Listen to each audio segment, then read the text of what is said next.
그날 저물 때라는 제목을 가지고 하나님 말씀 함께 나누도록 하겠습니다. 오늘 본문의 이야기는 그날 저물 때로 시작합니다. 그렇다면 그날 밝을 때 예수님께서는 무엇을 하고 계셨을까요? 예수님께서는 그날 밝을 때 갈릴리 바닷가에서 천국 복음의 말씀을 씨 뿌리는 4가지 비유로 가르치고 계셨던 겁니다.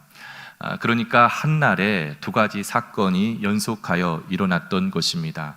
그날 밝을 때에는 예수님께서 말씀을 가르치셨고, 그날 저물 때에는 오늘 우리가 지금 마주하고 있는 풍랑을 잔잔케 하는 사건이 일어났던 것입니다. 여러분 한번 이 본문의 이 속으로 우리가 들어가서 좀 상상을 같이 한번 해볼까요? 갈릴리 바다는 굉장히 아름다운 바닷가입니다. 이 바닷가에 구름대처럼 수많은 무리들이 예수님이 바닷가에 계시다라는 소식을 듣고 몰려든 겁니다. 그곳에 발 디딜 틈도 없었던 겁니다. 그래서 예수님께서 그 바다 위에 떠 있는 배 위로 올라가셔서 그 배 위에 앉으셔서 구름대처럼 몰려온 수많은 무리들에게 천국 복음의 말씀을 아주 신비롭게, 아주 흥미롭게 비유로 말씀하셨던 겁니다. 그 말씀을 들었던 그 많은 사람들은 한 번도 들어보지 못한 놀랍고 기이하고 아주 새로운 하나님의 복음의 말씀을 듣고 있었던 겁니다. 그들의 마음에 그 하나님의 말씀을 예수님으로부터 직접 천국의 주인이신 그분이 천국에 대해서 4가지 씨 뿌리는 비유를 통하여 천국이란 이런 곳이다 라는 것을 이야기를 들었을 때 그들의 마음의 기쁨과 그 말씀의 달고 오묘함을 처음 경험하기 시작했던 겁니다.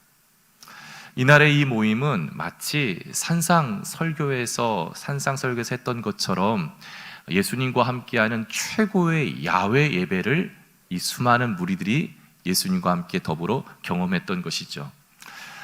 제자들도 마찬가지입니다. 제자들도 이렇게 이들의 이런 수많은 무리들을 돕고 그들을 안내하고 질서를 유지하는 데 있어서 제자들의 수고와 헌신과 섬김이 아주 절대적이었을 것입니다. 그리고 이 수많은 무리들이 다 돌아가고 나서 그 뒷정리 그리고 정돈 이런 모든 것들도 제자들은 마다하지 않고 기꺼이 기쁨으로 그 수고를 감당했습니다. 그렇게 모든 집회가 성황리에 끝나고 날이 저물어 가자 예수님이 제자들에게 말씀하신 겁니다. 자, 얘들아, 우리가 배를 타고 저편으로 건너가자. 여러분 한번 생각해 보십시오. 제자들은 이제 낮 동안 한 번도 쉬지 않고 예수님을 위하여 그 무리들을 섬기고 헌신했습니다.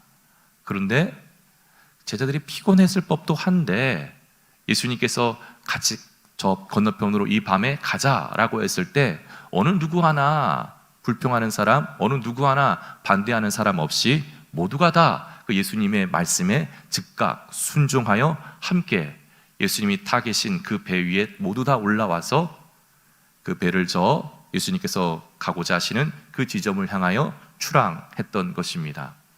근데 여러분, 이렇게 예수님의 말씀에 순종하여 움직였습니다. 제자들이 가려고 한 것이 아니라 예수님이 가자 한 것에 모든 제자들이 순종하여 출항했던 겁니다. 그런데 문제를 만납니다. 그런데 큰 광풍을 만납니다. 여기서 우리가 알 수 있는 것은 하나님 말씀에 순종하며 살아도 광풍을 만날 수 있다라는 것. 그러니까 하나님의 말씀에 순종하면 광풍도 안 만나고 어떤 고통도 안 만나는 것이 아니라 하나님 말씀에 순종하며 살아도 뜻하지 않는 예상치 못한 인생의 광풍을 만날 수 있다라는 것이죠. 자, 우리 말씀 함께 읽어볼까요? 37절 말씀 함께 읽어보도록 하겠습니다. 큰 광풍이 일어나며 물결이 배에 부딪혀 들어와 배에 가득하게 되었더라. 아멘. 여러분, 갈릴리 바다는 사방이 산으로 둘러싸여 있는 바다와 같은 호수입니다. 근데 그 갈릴리 바다 앞에 무려 3,000m가 되는 헤르몬 산이 솟아 있습니다. 그 헤르몬 산은 사시사철 눈으로 덮여 있는 차가운 산입니다. 그 헤르몬 산에서 불어오는 차가운 공기와 갈릴리 바다에서 불어오는 따뜻한 공기가 만나 충돌하면 갑작스럽게 어느 누구도 예상치 못하는 광풍으로 변하여 바다를 휘저었던 것이죠. 여러분, 제자들 중 대다수는 이 갈릴리 어부 출신들이었습니다. 그 말은 갈릴리 바다에서 일어나는 풍랑에 어느 정도 제자들은 익숙한 그 바다의 베테랑들이었다라고 볼 수 있습니다. 그렇지만 오늘 본문에 보면 큰 광풍이 일어나며 라는 이 구조를 보아 이 어부들이었던 제자들조차도 전혀 한 번도 경험해 보지 못한 너무나 당혹스러운, 너무나 끔찍한 큰 광풍을 만난 것이었다라는 것을 우리는 짐작해 볼 수 있습니다. 여기서 우리가 눈여겨보아야 될 것은 이러한 갑작스러운 이 광풍이 제자들의 불순종의 대가로 이루어진 것이 아니다라는 것이죠.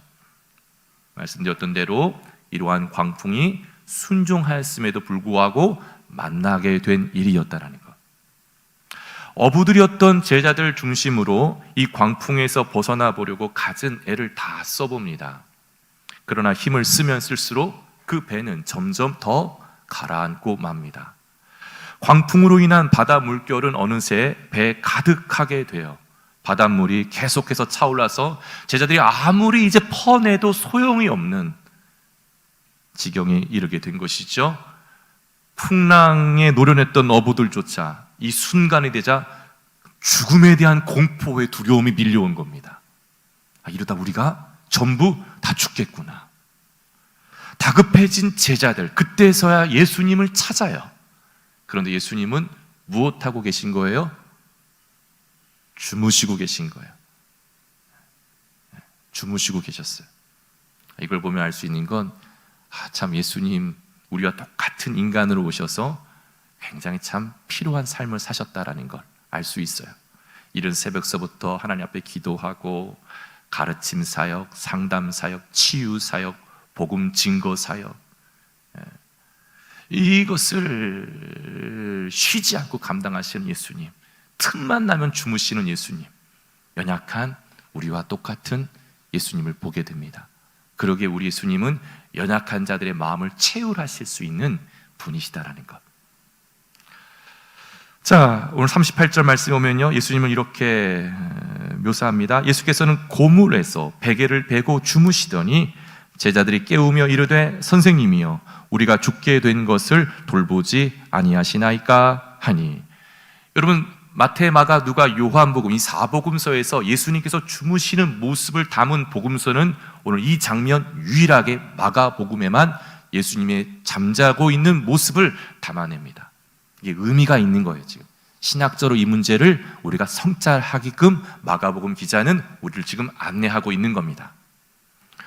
제자들의 눈에는 곧 뒤집힐 것 같은 이 배 안에서 태연하게 주무시고 계시는 예수님의 모습이 어떻게 보면 너무나 무책임하게 보인 거예요. 너무나 무관심하게 보인 겁니다. 지금 자신들은 긴급한 사태, 전혀 이렇게 긴급한 사태를 만났는데 정말 죽음의 지금 기로에 서 있는 우리들을 전혀 헤아리지 아니하시는 너무도 무정한 분으로 지금 느껴지기 시작한 거예요. 무책임하고 무관심하고 무정한 분. 예수님은 자신들의 생명에는 전혀 관심이 없는 것처럼 보여지기 시작한 거예요. 여러분은 어떠십니까? 여러분, 우리가 살다 보면 누구나 이런 상황을 만나게 됩니다. 인생의 배가 침몰해 가는데 하나님은 주무시고 계신 것 같아요. 도대체 하나님이 어디에 계신지 모르겠는 거예요. 나를 사랑하신다면 이런 일이 일어나지 않게 막으실 수는 없으셨던 것일까? 정말 나를 사랑하신다면 인생의 배가 가라앉지 않게 해주셔야 되는 것 아닌가? 정말 나를 사랑하신다면 애초에 이런 위험에 내가 놓이지 않도록 막으셔야 되는 것 아닌가? 이러한 의심과 불평이 차곡차곡 쌓이기 시작한다는 것이죠. 여기서 우리가 알 수 있는 건 성경은 우리가 예수님을 믿고 신앙을 가졌다라는 그 사실 때문에, 하나님이 우리를 사랑하신다라는 그 사실 때문에 풍랑이 면제된다라고 가르치고 있지 않다라는 것에 우리가 유념해야 됩니다. 하나님이 사랑하는 자도, 신앙이 독실한 자도 정말 예상치 못한 인생의 큰 광풍 앞에 설 수 있다라는 거죠. 여러분, 혹시 이 자리에 어떤 인생의 큰 광풍을 만나 온 분 계십니까? 그때 여러분 마음이 좀 어떠신지요? 오늘 제자들의 마음은 의심과 불평을 넘어 분노에까지, 예수님을 향하여 분노까지 치닫게 됩니다. 자, 우리 말씀 38절 하반절에 보시면요, 다시 한번 보시면 제자들이 깨우며 이르되 선생님이여 우리가 죽게 된 것을 돌보지 아니하시나이까. 어떻게 보면 우리말 성경에 보면 마치 제자들이 예수님에게 애원하는 어조로 지금 보여집니다. 그러나 헬라어 원문 성경에 보면요, 지금 제자들이 예수님을 향하여 호되게 야단치고 책망하는 어조로 사용됩니다. 지금 주객이 전도된 겁니다. 누가 스승이고 누가 제자인지 모르겠어요. 제자들이 예수님을 향하여 호되게 지금 야단치고 책망하는 겁니다. 우리가 죽게 된 것을 돌보지 아니하시나이까. 그렇다면 예수님을 이렇게 책망하는 제자들이 예수님을 책망하면서 마구 소리쳤던 그 이유가 무엇이었을까요? 두 가지가 있습니다. 첫 번째, 제자들은 정말 예수님이 누구인지 진짜 몰랐기 때문에 소리치고 책망한 거예요. 두 번째는 진짜 제자들은 예수님을 신뢰하지 못하고 있다라는 것을 볼 수 있는 대목입니다. 그들의 마음은 거친 풍랑으로 인하여 배가 가라앉게 되자 온통 불안과 초조, 두려움으로 광풍 속의 배처럼 마구 뒤흔들리고 있었다라는 것. 그러고 보면 37절 하반절에 보면요, 이런 구절이 있어요. 배에 부딪혀 들어와, 물결이 배에 부딪혀 들어와 배에 가득하게 되었더라. 배에 가득하게 채워진 건 바닷물만이 아니다라는 것을 보이고 있어요. 무엇도 이 배에 가득하게 된 거예요? 예수님을 향한 의심, 예수님 향한 불평, 예수님 향한 분노, 자신들의 그러한 이 광풍으로 인하여 불안과 두려움 또한 배에 가득하게 된 겁니다. 우리들도 마찬가지입니다. 우리 인생의 배가 조금만 파도가 밀려와도, 조금만 우리 인생의 배에 물이 들어와도 금방 마음의 평강과 균형을 잃어버리고 말아요. 흔들리는 인생의 배에서 깊은 고민에 빠지고 한없이 유약해지며 당황하는 우리들의 모습, 우리는 보게 됩니다.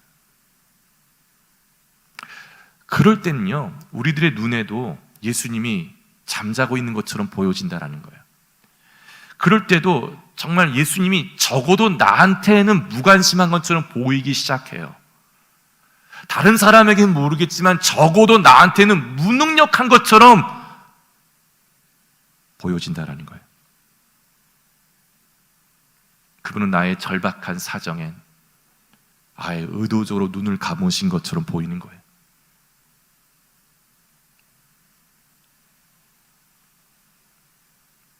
그런데 여러분, 우리 인생의 배를 타시고 깊이 주무시는 이 주님의 모습에서 우리가 놓치지 말아야 될 한 가지 중요한 사실이 있습니다. 그러니까 지금 제자들이 탄 배에 예수님이 주무시는 모습에서 제자들이 놓쳐서는 안 될 중요한 사실이 있었는데 그들은 놓치고 맙니다. 그것이 무엇인가? 우리들의 인생의 배에서 주무시고 계신 예수님을 우리가 느낀다면 그때 놓치지 말아야 될 것 한 가지가 있다라는 거예요. 그게 뭐냐면 그것은 주께서 나를 구원하시기 위해서 나의 조그만하고 보잘것없는 배에 우리 주님이 올라타셨다라는 거예요. 아무리 파도가 치고 바닷물이 넘쳐와도 주님께서는 나의 위험하기 짝이 없는 가라앉을 것만 같은 이 보잘것없는 배를 버리고 떠나지 아니하신다라는 거예요. 여러분, 우리가 그럴 때 있잖아. 내가 내 자신에게도 실망스럽고 내가 내 자신조차 포기하고 싶을 때, 그럴 때에도 예수님은 나를 포기하지 아니하시고 나에 대해 실망하지 아니하신다라는 겁니다. 왜 그럴까요? 왜 예수님은 떠나지 아니하시고 포기하지 아니하시고 실망하지 아니하실까요? 그것은 우리 예수님이 나를 구원하시는 구주가 되시기 때문인 줄 믿습니다. 먼저 여기서 우리가 한 가지 좀 기억해야 될 것은, 유념해야 될 것은, 거센 풍랑 속에서도 주무시고 계시는 이 주님의 모습, 우리가 그럼 어떻게 받아들여야 될까라는 거예요. 예수님께서 주무시는 이것이 진정 제자들을 향한 무관심과 무능력과 무정함이었는가? 그렇지 않다라는 겁니다. 지금 오늘 이 본문 속에서 마가복음 기자인 마가가 무엇을 지금 우리들에게 지금 외치고 있냐면, 예수님에게는 그 어떠한 거센 풍랑을 치라도 끄떡없는 평강의 구주이심을 보여주고 싶었던 거예요. 할렐루야. 우리 예수님은 그 어떠한 거센 풍랑이라 할지라도 잠을 주무시고 계실 수 있는 평강의 왕이신 거예요. 그렇다면 왜 우리는 거센 풍랑은 뒤로 하고 조그마한 풍랑에도 흔들리고 불안해하며 초조해 하는가? 그 해답에 대해서 오늘 본문 36절과 38절에 우리들에게 해답을 안내해 줍니다. 자, 36절 말씀 다시 한번 보시면요, 이런 구절이 있어요. 예수를 배에 계신 그대로 모시고 가매. 그렇죠? 예수를 배에 계신, 그러니까 예수님 배에 타 계셨으니까 말씀을 가르칠 때, 말씀이 다 가르치고 나서 예수님이 그 배에 계신 그대로 모셨다라는 거예요. 근데 지금 우리말에는 이렇게 좀 표현한 걸 보면 굉장히 지금 제자들이 예수님을 향하여 공손한 태도로 지금 모셨다라고 지금 볼 수가 있어요. 그러나 헬라어 성경에서는요, 이 구절 모시고 가다라는 이 동사가 어떻게 쓰였냐면요, 예수님을 데리고 다녔다라는 뜻이에요. 예수님을 데리고 다녔다. 지금 마가복음 기자는 지금까지 예수님을 향한 제자들의 영적인 태도를 지금 고발하고 있는 겁니다. 예수님이 집회하는 데도 있었어요. 기적의 현장에도 있었어요. 말씀을 가르친 데 봉사를 했어요. 근데 그러나 그 모든 중심에는 주도권이 예수님에게 있는 것이 아니라 누구에게 있었던 거예요? 제자들 자기 자신에게 있었던 거예요. 하나같이 다 예수님을 데리고 다닌 거예요. 자기의 명예를 위하여, 자기의 이름 높아지기, 자기의 부와 자기의 권력의 한자리를 찾기 위하여 예수님을 데리고 다니는 거예요. 지금 유명해지면 유명해질수록, 예수님이 힘을 얻으면 얻을수록 내 자리도 이제 보장될 수 있겠지. 데리고 다녔다는 거예요.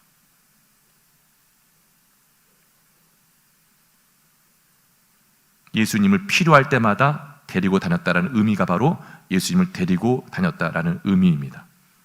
여러분, 우리 인생에 우리가 조그마한 것에, 아니 큰 광풍이라 할지라도 왜 우리가 두려워하게 되는가? 인생의 주도권을 예수님이 아닌 내가 쥐고 있을 때,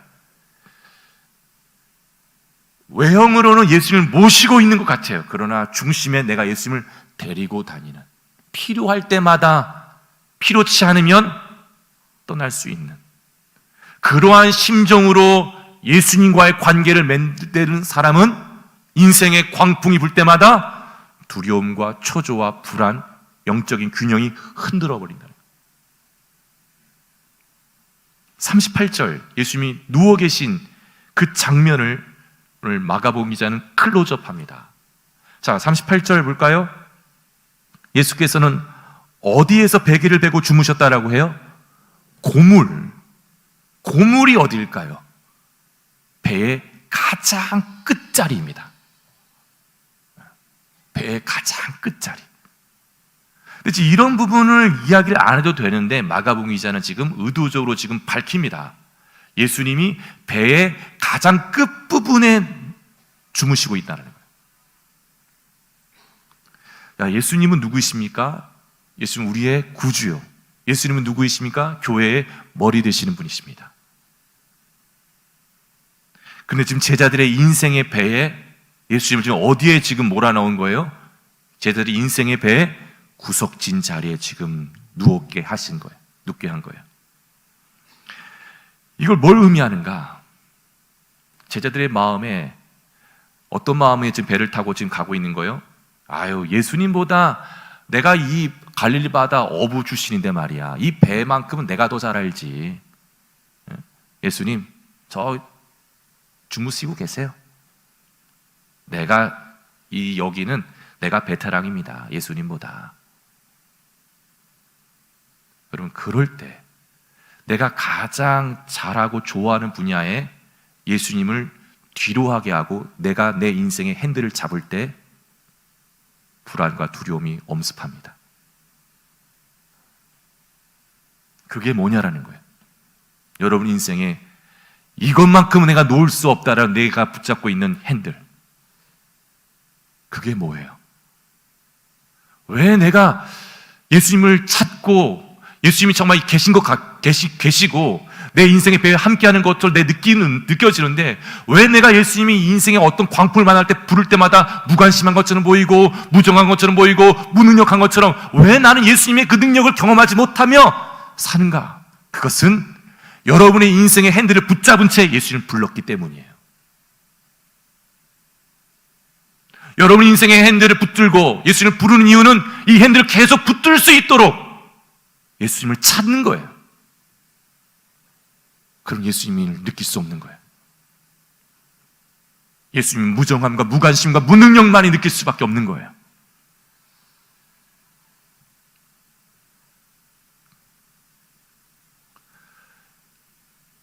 자, 제자들의 이 재촉에 이제 예수님이 깨어납니다. 자, 이제 예수님은 깨어나셔서 우리를 이 마가복음을 앞에 있는 독자들을 향하여 두 가지 놀라운 상황이 이제 펼쳐지게 하십니다. 그 첫 번째는 무엇인가? 예수님 말씀 자체에 있었습니다. 자, 우리 말씀 39절 함께 다시 한번 읽어보도록 하겠습니다. 예수께서 깨어 바람을 꾸짖으시며 바다더러 이르시되 잠잠하라 고요하라 하시니 바람이 그치고 아주 잔잔하여 지더라. 아멘. 여러분, 예수님은 깨어나셔서 먼저 제자들을 두렵게 하는 그것을 먼저 제압하십니다. 자, 바람을 꾸짖었다라고 합니다. 그리고 바다를 향하여 책망합니다. 잠잠하라, 고요하라. 자, 여러분 보세요. 마치 지금 바람과 바다를 인격적인 존재로 지금 대하고 있어요. 꾸짖었대요, 바람을. 그리고 바다를 향하여 책망했어요. 잠잠해, 고요해. 어떤 이렇게 그냥 손가락으로 뭔가 한 것이 아니라 말을 건넸어요. 말씀이신 그분께서, 말씀으로 온 우주와 세상을 창조하신 그분께서 말씀을 건 거예요. 그리고 자연은 예수님의 말씀을 알아듣는다라는 거예요. 잠잠해라, 고요해라. 예수님이 큰 소리 친 게 아니에요. 잠잠해라 이런 것이 아니에요. 잠잠해라, 고요해라. 그러자 조금 전까지 제자들이 탄 배를 삼킬 듯이 불었던 광란의 광풍이 순한 양처럼 즉시 잠잠해지고 고요해집니다. 여러분, 예수님이 풍랑을 잠잠하게 하시기 전까지 제자들은 그 풍랑을 두려워했어요. 그 풍랑에 벌벌 떨었어요. 근데 풍랑이 잠잠해지면 두려움이 없어져야 되잖아요. 근데 성경은 제자들은 더 큰 두려움에 사로잡혔다라고 지금 마지막 구절을 마쳐요. 왜 그랬어요?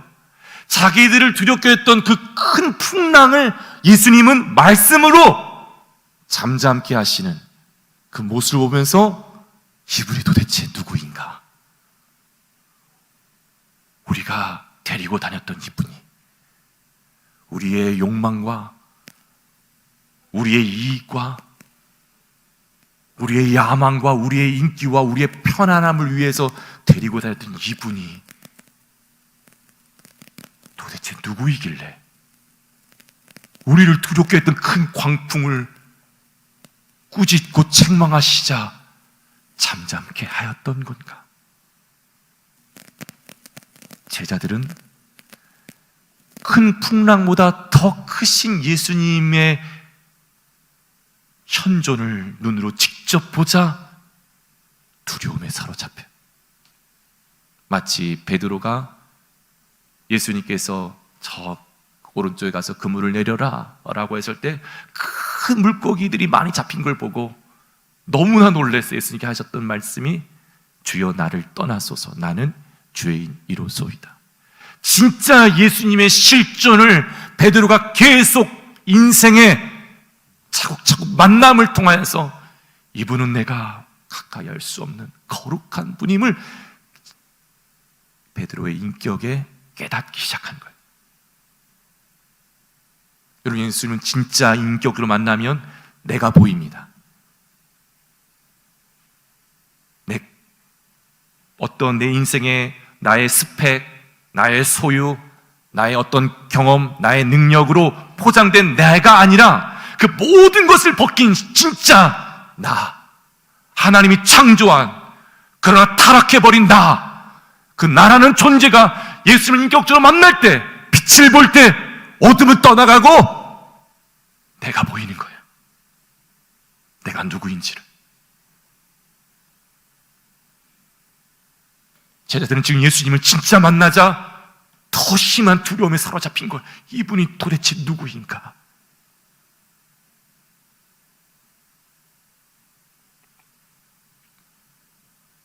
예수님은 풍랑을 책망하셨던 예수님께서 이제는 제자들을 책망하시기 시작합니다. 우리 말씀 40절 함께 읽어보도록 하겠습니다.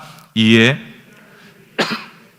하여 이렇게 무서워하느냐 너희가 어찌 믿음이 없느냐 하시니. 아멘.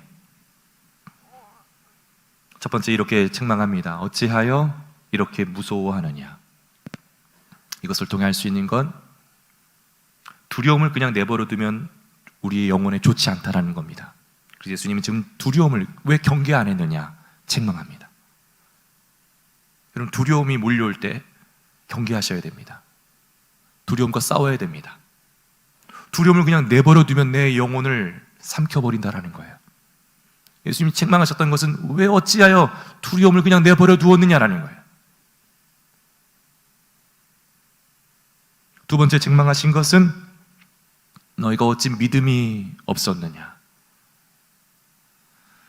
너희가 어찌 믿음이 없느냐라는 이 책망, 다른 말로 표현해 본다면 너희는 무엇에 믿음을 두고 살았느냐 이겁니다. 너희는 무엇에 믿음을 두었느냐라는 거예요.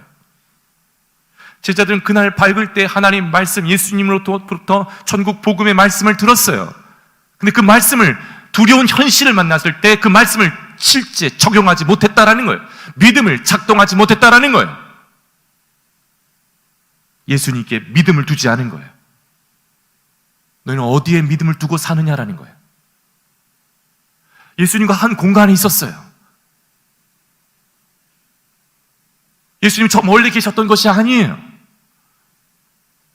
그럼에도 제자들은 믿음을 작동하지 않았다라는 거예요. 너희들은 어디에 믿음을 두었느냐라고 지금 책망하시는 거예요.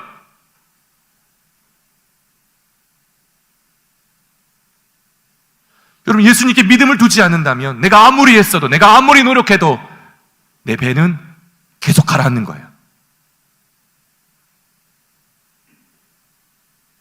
내 인생의 배에 풍랑이 칠 때 우리가 중요한 건 믿음을 작동해야 된다는 거예요.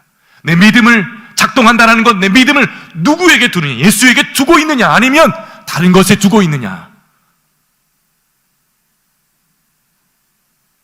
저는 이제 말씀을 마무리해 보려고 합니다. 마가복음 기자는 이 스토리를 의도적으로 구약의 요나 이야기와 거의 똑같은 방식으로 이야기를 풀어나갑니다. 의도가 있어요, 의도가. 예수님과 요나는 둘 다 배 안에 있었습니다. 그리고 두 배 모두 풍랑에 휩싸였습니다. 두 이야기에서 모두 선원들이 잠자는 사람을 깨워 말했습니다.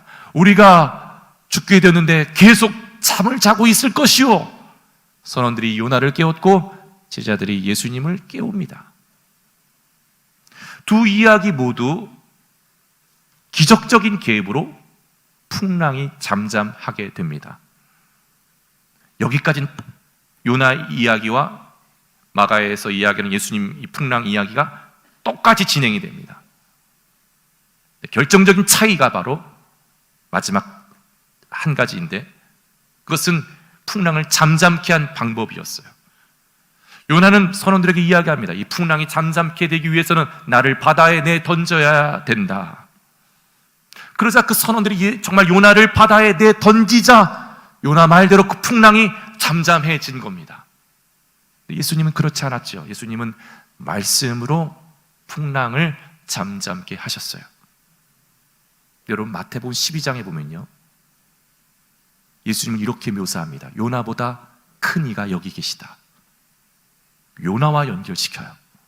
다시 말해 요나 선지자는 예수님을 예표한 선지자였다는 거예요. 그렇다면 요나가 바닷물에 들어간 것과 예수님의 어떤 사건이 연결시킬 수 있을까? 이걸 우리가 좀 믿음의 눈으로 추리해 볼 필요가 있어요. 여러분, 예수님은 요나처럼 우리 인생의 궁극의 풍랑이요, 죄와 죽음의 파도인 십자가를 향하여 그 죄의 바다, 죽음의 바다에 자신의 몸을 던져 죽습니다. 그것으로 인하여 우리 인생은 죄에 대한 두려움, 죽음에 대한 공포와 두려움을 다 갖고 살아가요. 예수님께서 그 인생이 풀 수 없는, 인생이 해결할 수 없는 죄의 문제, 이 죽음의 문제를 예수님 자신이 그 죽음과 죄의 바다에 몸을 내던져 잠잠게 하신 거예요.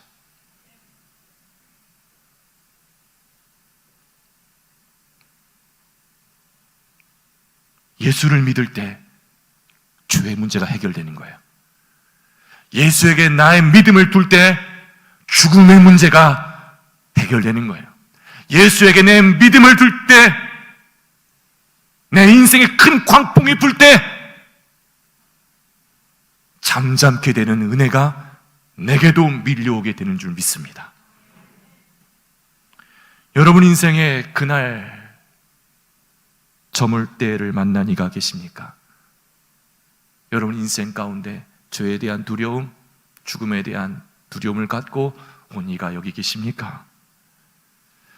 여러분, 우리들의 시간은 그날 저물 때라고 한다면 하루가 다 지나가는 것입니다. 그러나 유대인들에게는요, 그날 저물 때부터 새로운 하루가 시작하는 시간입니다. 그날 저물 때. 여러분 인생에 그날 저물 때를 만난 이가 있다면 바로 이 저물 때가 새로운 인생의 시작이 되기를 진정 원한다면 여러분 인생의 배 중심의 자리를, 주도권을 예수님에게 내어드릴 수 있기를 축복합니다. 여러분의 믿음을 다른 곳이 아닌 예수님에게 둘 때 여러분 인생의, 내 인생을 어둠과 내 인생 저물어가는 그 상황 속에 풍랑을 만났다 할지라도 그날 새로운 인생을 시작하는 소망의 땅으로 나아가는 새날이 될 수 있는 줄 믿습니다. 그 주님을 바라보고 주님 손 꼭 붙들고 오늘 사랑하는 여러분의 마음에 두렵게 하고 초조하게 하고 불안하는 어떤 인생의 큰 광풍을 향하여 오늘 주님 말씀하십니다. 내 사랑하는 이의 마음을 두렵게 하는 큰 광풍아, 잠잠하라, 고요하라. 저는 이 말씀의 은혜가 저 여러분 가운데 함께 할 수 있기를 주님의 이름으로 축복합니다. 우리 같이 함께 찬양하며 나아가겠습니다. 주님여 이 손을 꼭 잡고 가소서. 함께 찬양합니다.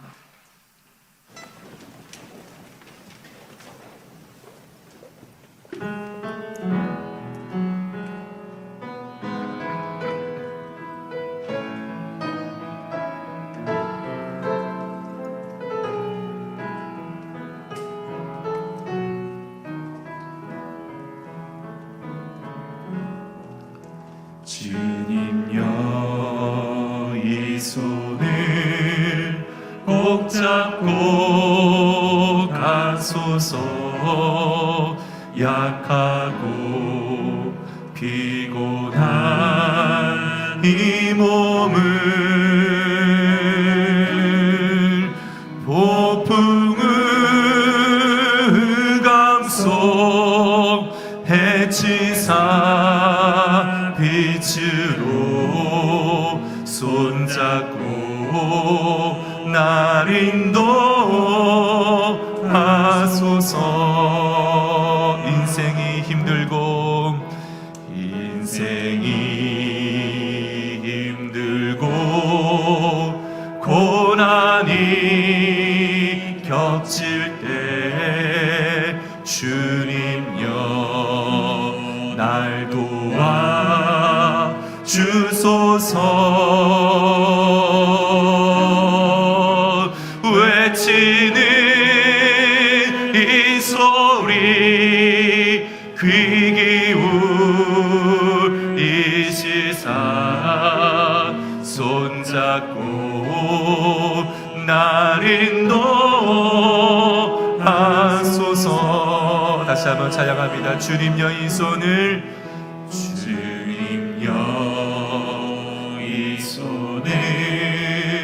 꼭 잡고 가소서. 약하고 피곤한 이 몸을 폭풍의 감속 해치사 빛으로 손잡고 날 인도하소서. 인생이 힘들고 고난이 겹칠 때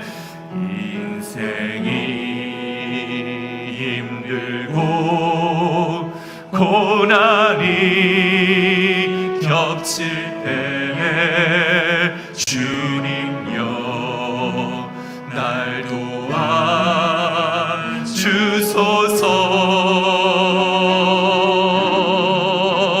외치는 이 소리 귀 기울이시사